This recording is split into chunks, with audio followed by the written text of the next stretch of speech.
Assalamualaikum warahmatullahi wabarakatuh. Kam min muridin bil khairi la yusib. Berapa banyak orang yang dengan apa yang dia lakukan mengharapkan kebaikan, namun tidak jarang justru kebaikan yang diharapkan tidak kesampaian. Kam min muridin lil khairi la yusib. Berapa banyak orang yang menginginkan kebaikan dengan apa-apa yang dia lakukan, namun justru tidak kesampaian, tidak dia dapatkan.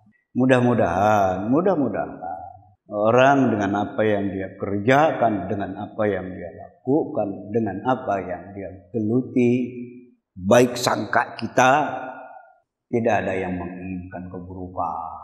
Pastilah menginginkan kebaikan. Tapi kenapa kemudian kebaikan yang diinginkan, yang diharapkan itu tidak wujud, tidak kesampaian?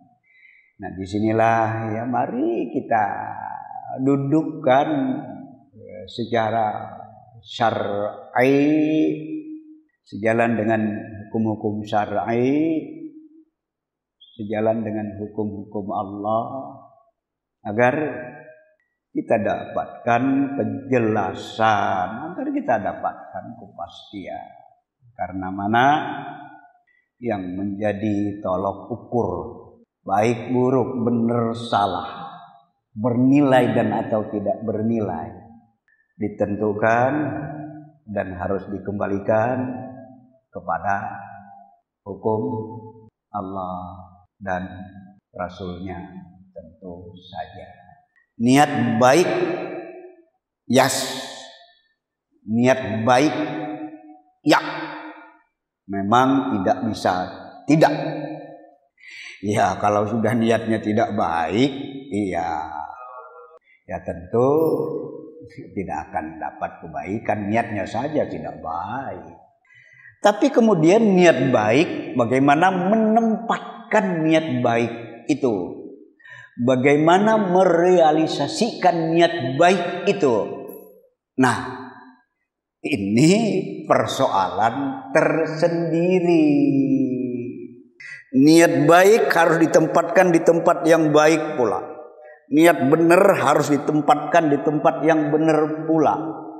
Dan itu menjadi niscaya. Menempatkan di tempat yang baik, di tempat yang benar, seperti apa, bagaimana?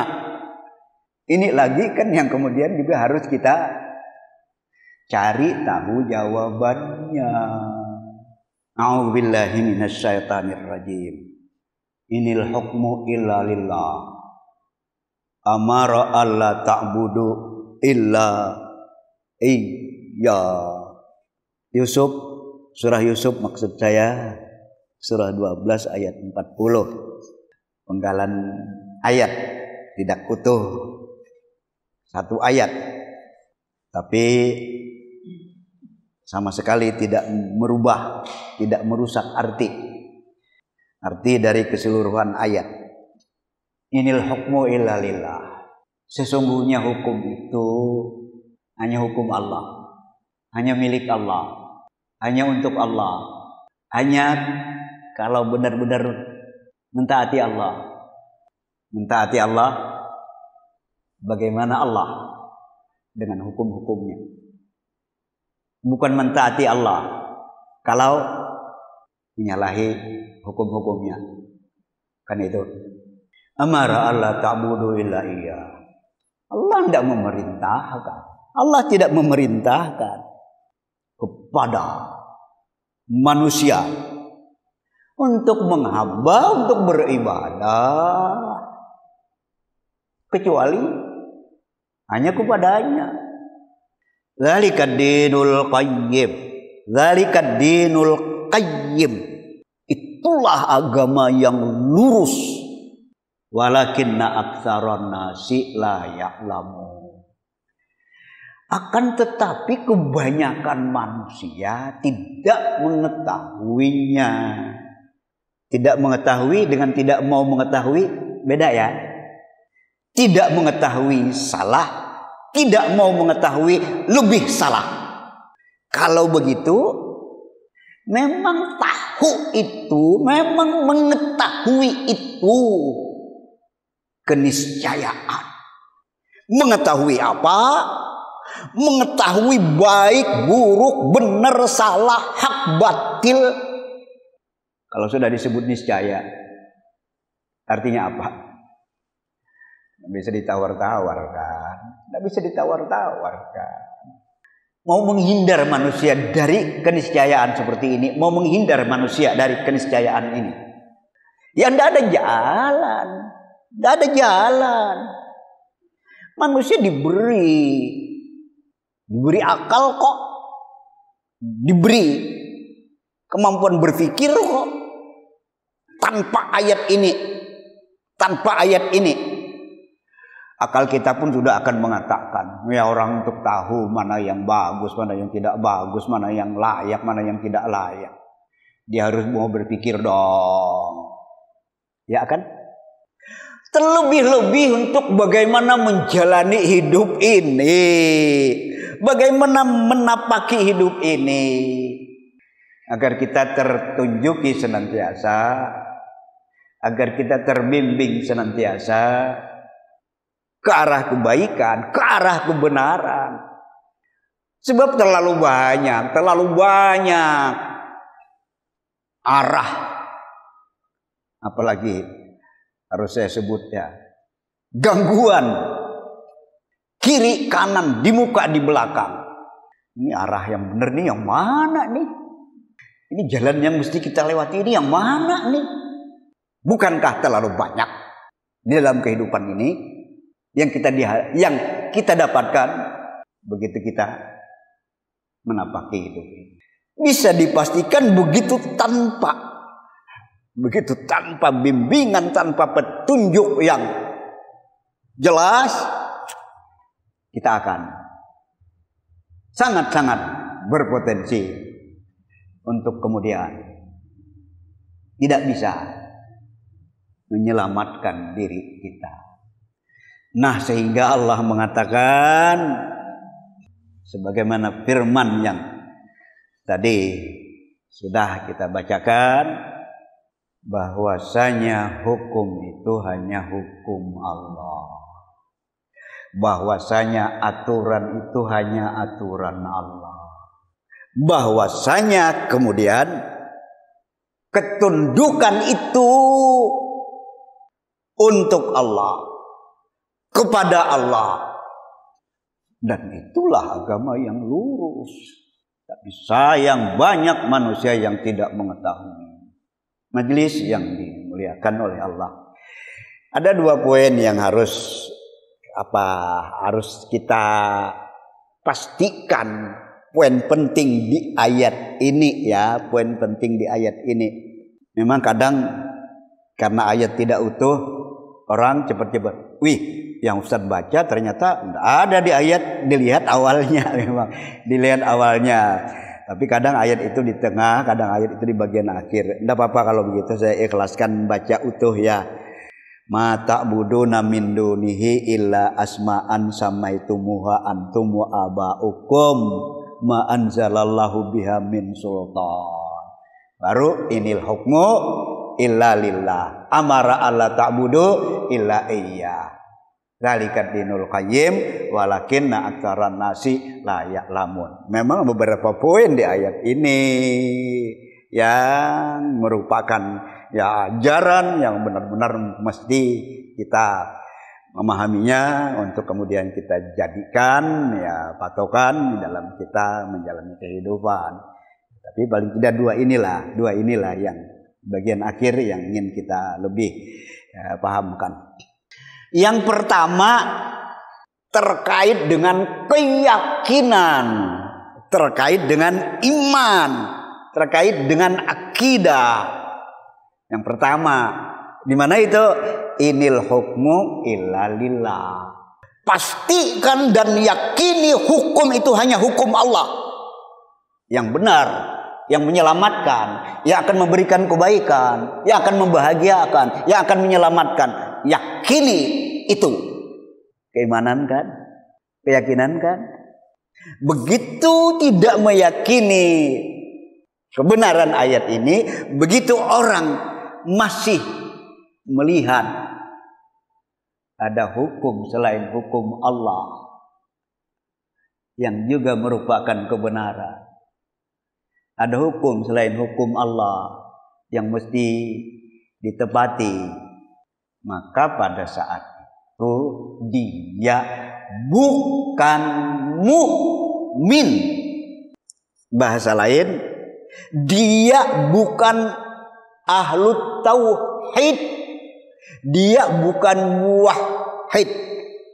Orang kadang-kadang ya ngaku ahli tauhid, tapi keimanannya bukan iman tauhid, ya bukan ahlu tauhid. Ya saya berbagi kan ya untuk kita semuanya. Kebaikan itu kalau tidak dibagi ya juga dosa juga ya. Kebaikan kalau tidak dibagi ya salah kita. Orang ya kalau dengar orang cuma dari ceramahnya, dari khutbah Jumatnya bagus berapi-api, saya tidak mengatakan nanti tidak benar, tidak itu ya. Saya hanya akan mengatakan belum cukup untuk mengukur, ya, mengukur keimanan orang. Adakah al-iman as-shadiq, adakah iman yang benar? Belum cukup untuk mengukur akidah orang. Adakah akidah yang benar-benar akidah tauhid, akidah Islam ya? Belum cukup hanya kalau kita dengar dari penyampaian khutbah, dari penyampaian ceramah umum. Belum cukup. Maka ya dari sinilah, iya. Harus apa?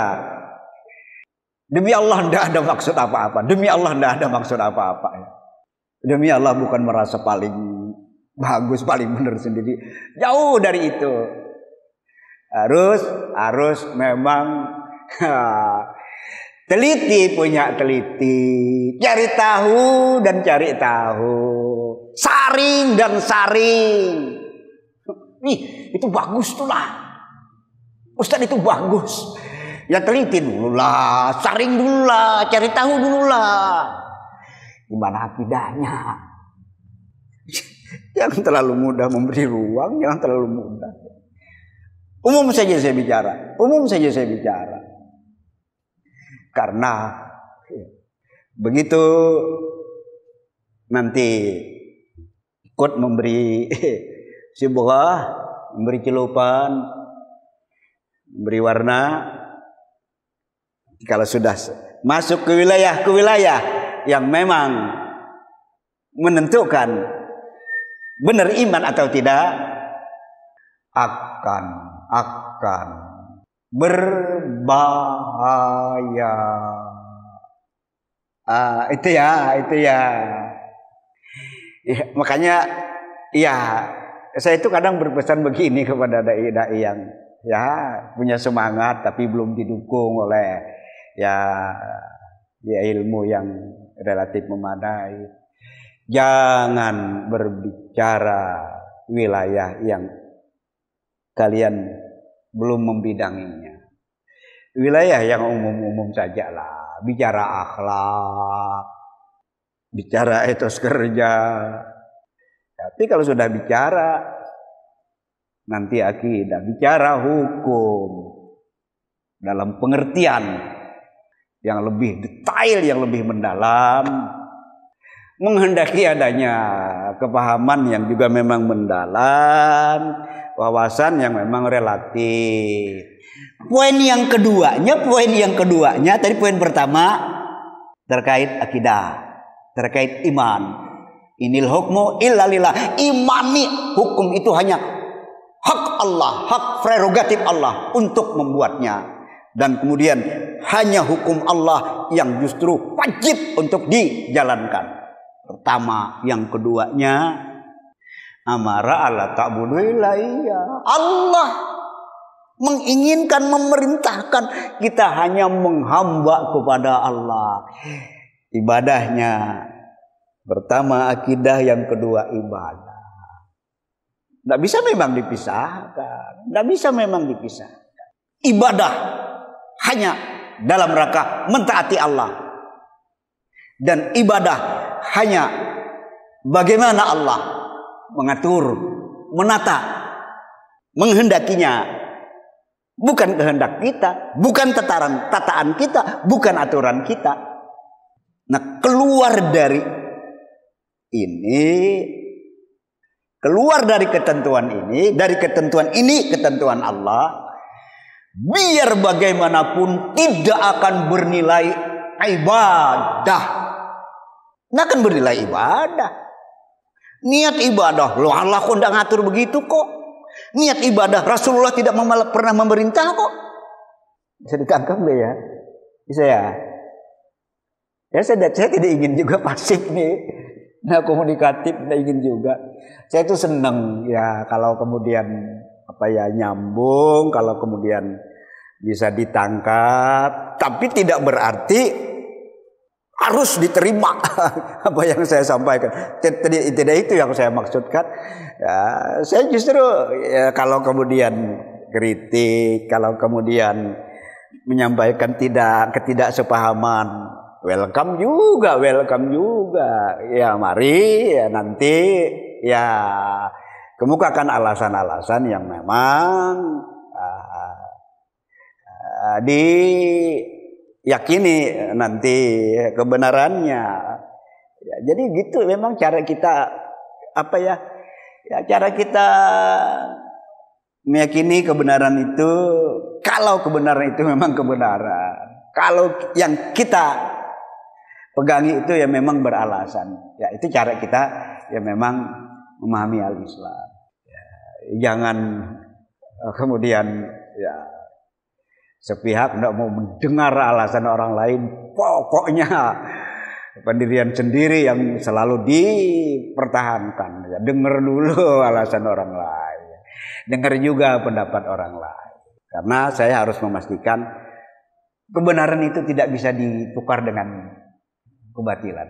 Dan tidak mungkin ketukar dengan kebatilan. Ya, kebenaran tidak bisa ditukar dengan kebatilan dan tidak mungkin ketukar. Kalau ketukar pasti ada rasa. Nah, itulah yang nanti ujungnya innal batila kana zahuqa. Kebenaran itu pada akhirnya memang akan tersingkir oleh maksud saya kebatilan itu memang pada akhirnya akan tersingkir oleh kebenaran, tergusur oleh kebenaran. Lah, mari 2 poin ini kita jadikan pijakan. Ya karena memang perjalanan hidup kita ya isinya adalah ya yang tidak bisa tidak 2 poin ini ya nanti kalau ditambah poin yang berikutnya ya kan akidah, ibadah, nanti muamalah lah. Ya. Baik untuk yang 2 poin ini. Sudah kita meyakini kalau kebenaran itu yang datang dari Allah. Tadi ingin kebaikan, tadi tidak kesampaian. Yang sudah terjawab ternyata justru keimanan kita masih belum sejalan dengan apa yang dikehendaki dengan keimanan iman tauhid. Tidak akan dapat kebaikan. Nanti kita ibadah kita ternyata tidak sejalan, tidak sesuai dengan tuntunan. Nanti juga niat ibadah tidak akan kesampaian, tidak akan mendapatkan kebaikan. Udah 2 ya. Tambah lagi penjelasannya. Akidah akan memang menggugurkan amal. Dan akidah itu, keyakinan tauhid itu dia memang utuh satu kesatuan. Nanti untuk dibedakan dengan ibadah. Ibadah nanti memang ada part-partnya ya, ada bagian-bagiannya. Nah, setelah orang meyakini bahwa memang kita ibadah itu dalam rangka mentaati Allah. Mentaati Allah bagaimana Allah menatanya, bagaimana Allah mengaturnya, itu kan? Tambah Rasulullah. Yang saya maksudkan ada bagian-bagiannya. Orang di ibadah ini benar, tapi di ibadah ini kok salah. Tata cara sholatnya benar, tapi begitu dia ibadah haji, lah kok banyak yang tidak benar. Misalnya begitu dalam urusan zakat, lah kok tidak benar. zakatnya gantian. Ya, misalnya, nah ini kan tidak benar. Yang benar akan bernilai kebaikan positif di sisi Allah. Yang tidak benar tentu akan bernilai negatif, tidak mendapatkan nilai kebaikan di sisi Allah. Yang tidak benar. Nah, yang tidak benar di bagian ini tidak akan menggugurkan yang benar di bagian lain. Ini begitu ibadah. Tapi begitu iman dia satu kesatuan. Begitu iman dia satu kesatuan. Begitu iman yang memang satu kesatuan dimasuki oleh syirik, maka akan menggugurkan iman keseluruhan. Syiriknya hanya di satu poin. Lah, enggak bisa begitu. Enggak bisa begitu. Yang satu poin justru menggugurkan keseluruhan. Contoh, kalau mau dimurahkan rezeki, datang saja ke petilasan ini, ke tempat keramat ini, nanti akan dimurahkan oleh Tuhan. Biar bagaimanapun dia hanya tertuju pada persoalan rezeki. Gitu ya. Dia hanya tertuju pada persoalan rezeki. Ini membuyarkan iman. Nggak bisa. Nah, silakan nanti di bagian-bagian lain terapkan. Jadi kalau sudah bicara iman nggak bisa. Hanya satu poin yang salah, poin lain nggak benar, nggak bisa. Karena begitu tauhid dimasuki syirik, maka dia menjadi rusaklah. Itu ya. Dan kemudian yang juga memang kita khawatirkan ya tadi mungkin salah tempat, mungkin salah memahami, mungkin salah ya justru dalam mengaplikasikannya. Nah, terkait hal-hal yang seperti ini saya coba lebih jelaskan. Ya, yang menghalalkan hanya Allah dan Rasulnya, sebagaimana juga yang mengharamkan hanya Allah dan Rasulnya. Begitu Allah mengatakan haram ya haram, begitu Rasulullah mengatakan haram ya haram. Ya enggak itu? Iya. Tapi kemudian begitu masuk ke wilayah nanti aplikasi, begitu masuk ke wilayah aplikasi, tidak bisa tidak. Ada yang namanya kondisi, ada yang namanya situasi. Situasi, kondisi bukan kemudian dimaknai menghalalkan yang diharamkan oleh Allah, mengharamkan yang dihalalkan oleh Allah. Bukan itu. Situasi memungkinkan orang nanti sekalipun mungkin diikhtilafkan untuk tidak sholat jamaah, sehingga masjid justru kosong umpamanya. Kenapa? Karena begitu ada yang justru ke masjid, wah terancam nyawanya. Wah, kita tidak berharap keadaan yang seperti ini ya. Ini hanya di negara kafir pun insya Allah tidak ya. Tapi kalau di negara yang tidak bertuhan bisa jadi itu dilakukan. Nah, dalam situasi yang seperti itu, iya, sama sekali ya kita tidak bisa dipersalahkan. Kita menantang nyawa. Ya, selama tahu di situ ada kematian, ya menghindarlah dulu. Ya udahlah. Di zaman Rasulullah, awal-awal sadril Islam, ya, hadirnya Islam, pembentukan hukum-hukum Islam, itu orang-orang di luar Islam, Yahudi, Nasrani, ya masih bersama, tapi diikat oleh perjanjian. Masih sama-sama. Tapi kemudian ya begitu mereka mengingkari perjanjian, membatalkan kesepakatan, udah lain bicaranya, lain udah. Maka ada ketegasan, dan itu pun di saat juga punya kekuatan. Pada Islam, pada Rasulullah bersama umat saat itu sudah memiliki kekuatan. Macam-macam ya. Ayo, akan kami ladeni. Maka terjadilah peperangan demi peperangan. Dan pada akhirnya mereka semuanya bisa disingkirkan. Baca ini, pahami ini. Artinya apa? Ya kondisi situasi memang mempengaruhi. Nah, terlebih-lebih nanti urusannya urusan muamalah terkait orang lain, terkait ada perjanjian, ada kebijakan. Untuk dibedakan nanti dengan urusan-urusan pribadi. Iya. Kalau sudah urusan bersama, ya itu biasanya memang ada kesepakatan, ada kebijakan yang dibuat bersama, ada konsensus bersama. Ya, kan itu ya. Ya. Atau untuk yang kekinian, ya ada sistem yang memang sudah mengatur.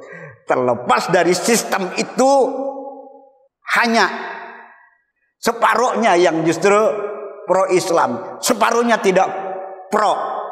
Hanya 25%-nya yang pro, 75%-nya tidak pro. Terlepas dari itu, tapi begitu kesepakatan yang memang sistem yang menghendaki untuk yang memang sampai saat ya di mana kita ya justru berada, mau apa, bisa apa, bisa apa. Nanti bukan membenarkan kalau memang sistem salah, bukan membenarkan sistem yang salah, bukan menghalalkan yang diharamkan oleh Allah, mengharamkan yang dihalalkan oleh Allah. Mari tata pikiran yang seperti ini. Tata pikiran yang seperti ini. Ya riba, ya riba. Umat sepakat itu. Tapi kalau kemudian nanti ucapan mengarah ya percuma salat, percuma zakat, percuma haji. Ya. Sementara di sekitar kita riba masih ada. Ya jangan begitulah, jangan begitulah. Ya saya kira ya inilah jadi keinginan berbuat baik harus memang disesuaikan ya dengan nanti ya kehendak-kehendak syar'i, tapi situasi yang mengitari tetap juga akan mempengaruhi. Ya, sejauh mana pengaruhnya itu kemudian ya bisa bisa dibenarkan dan ada yang tidak bisa dibenarkan. Bisa jadi kemudian ada hal-hal yang diikhtilafkan. Ya demikianlah cara kita memahami Islam. Ya kita berharap ya mudah-mudahan niat baik kita akhirnya juga kesampaian. Tidak ada yang menginginkan niat baik, perbuatan baik yang dilakukan kemudian akan kehilangan nilai kebaikan yang diinginkan. Makasih dan mohon maaf. Assalamualaikum warahmatullahi wabarakatuh.